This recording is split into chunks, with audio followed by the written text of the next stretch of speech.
Today we're at Hackett's Lake in Nottingham, and just want to talk to you a little bit about approaching this sort of type of venue.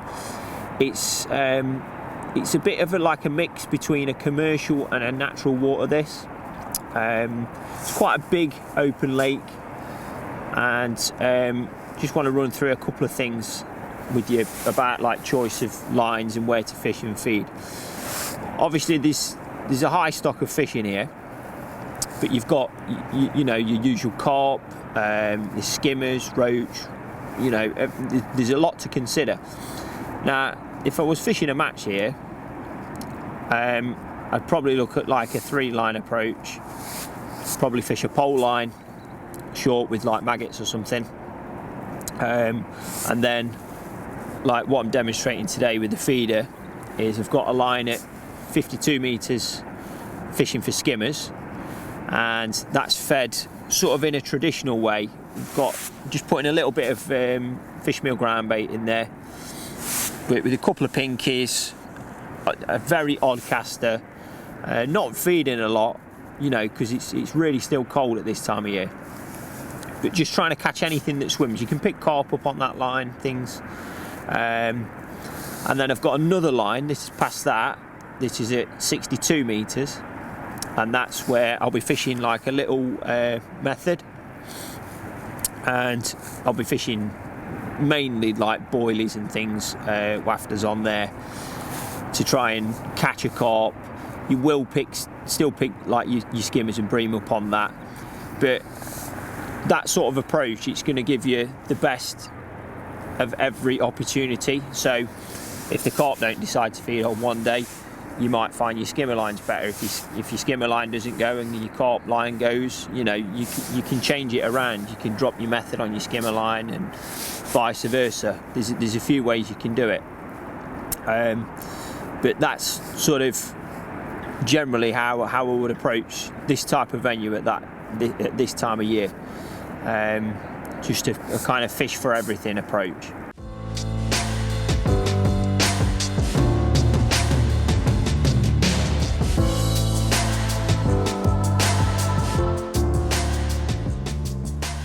Okay, so pretty much my number one go-to feeder rig when I'm targeting like bream, skimmers, and chucking distances of like 40 metres plus is a helicopter rig. It's pretty simple to set up. Just slide float stop onto the line, followed by a little quick change hook link, another float stop, tie a twisted boom in the end with a swivel in it, and then what you'll get is where your feeder hangs off there, your hook length's above it, so when it goes in, it actually revolves around when the feeder's going through the water, so it's pretty much tangle free. Works really well in deep water. The benefits of it are like, when you're feeder fishing, you've got to be confident that your bait's in the right place and everything's right, especially when you're waiting for a long time for a bite, such as you are, in the colder months. So you've got to know that everything's right on the bottom, and obviously that's really important. I can actually move this stop here, look, so I can actually put a bit of play in the rig if I want to. If I think the fish, like if you're catching smaller skimmers especially, and they're taking the bait but they feel the weight of the feeder, it can be really good little trick to just move that stop up, just to give them a bit more time to take the bait. But that is pretty much my go-to rig for 90% of my feeder fishing, when fishing distances of sort of 40 to 80 metres.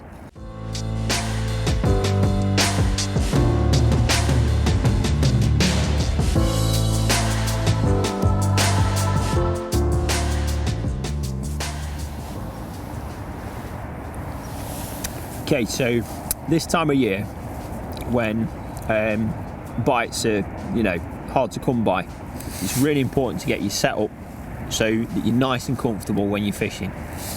Right, my rod's down here, I can easily reach it with one hand. I've got a nice little backrest here, it supports the butt of my rod, and then at the front I've got my rod rest. This is the one I use when I'm fishing for skimmers and silverfish.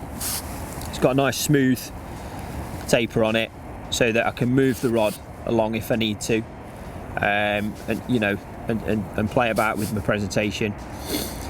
If I'm on a commercial, I use this one.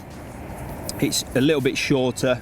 You know, it's got the two stops either end so that your rod doesn't get dragged in. You can move these down if it's not one of those days. You can easily move it down and then back up again like that. That's generally what I do.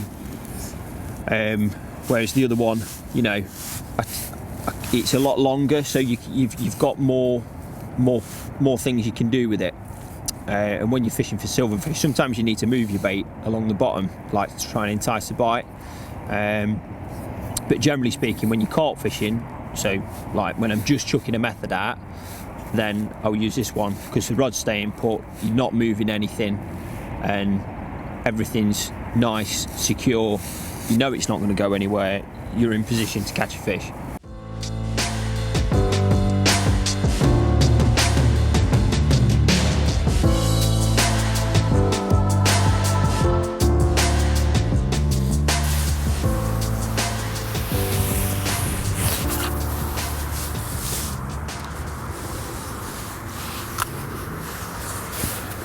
So, one thing I find is very important when you feeder fishing, especially some days, when the fish want to be off the bottom and they chase the feeder, is keeping your line tight to your feeder after you've cast in. A lot of people sometimes just leave the rod, leave a big bow in the line.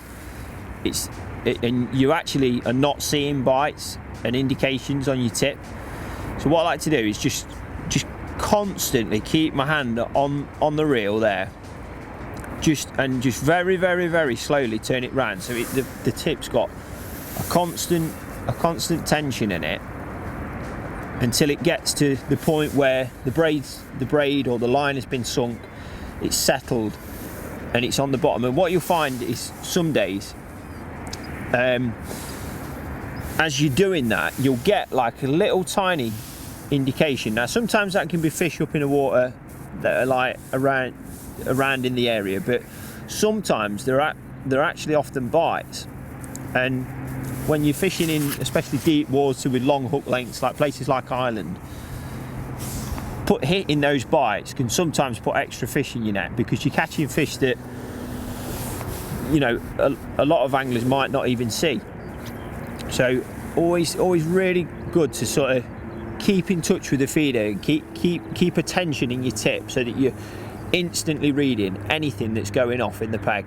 I find it is very important. It's something I always do, even on the windiest of days.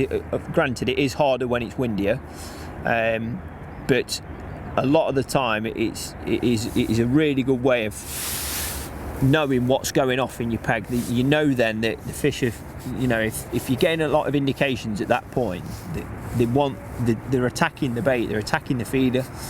So, and another thing you can do is put a slightly heavier feeder on, tighten right down to it.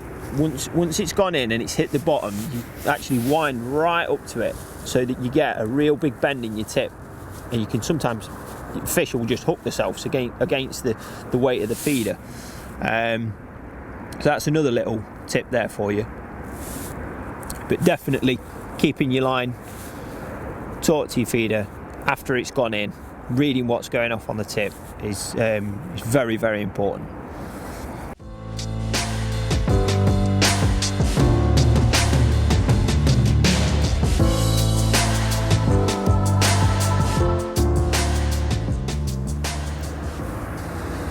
So when I'm looking at fishing boilies, wafters and stuff on a method, when fishing long, I really like to optimize my presentation if I can. And for me, that means using the little boilie spikes from Matrix. They're a coated one so they don't rust, and very easy to use, very user friendly. You just simply just push it into the boilie or the wafter like that. Always I tend to find that way on's better than going through the middle that way, and it just gives you the absolute ultimate hooking presentation. So when a fish takes that bait, when it's loaded on, it's never ever going to come out its mouth. You're basically optimizing your bite potential, or that's what you're trying to do. When I load the method as well, I always put it with my hook facing upwards, so that I like to think when it's broken down, if a fish comes in to take that, sucks it in, it immediately goes to the bottom of its mouth, and you'll find 99% of the time that's where you hook, like a carp or a skimmer. So just a quick tip, but also a small point, but a good one.